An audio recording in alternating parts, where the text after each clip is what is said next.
Bumuelta si Palace Press Officer Undersecretary Claire Castro nang matanong ukol sa umano'y pagkakabansag sa kanya bilang impakta ni Senator Amy Marcos. Sa isang video na ini-upload sa social media page ni Senator Amy, mapapanood ang ginawa nitong acronym sa ICC na tila patama sa isang opisyal ng Malacanang.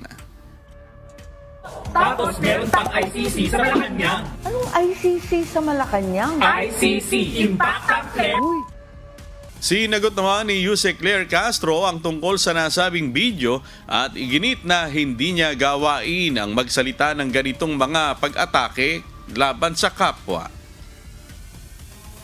Yung ganong salita, hindi ko kasi siya sinasabi, hindi ko siya nababanggit. Kaya hindi ako sanay sa mga ganong salita.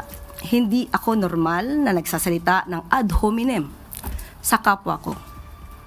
So, kung sila ang nakapag-describe ng ganong salita, alam nila kung ano ang ibig sabihin nito, alam nila ang description ng salitang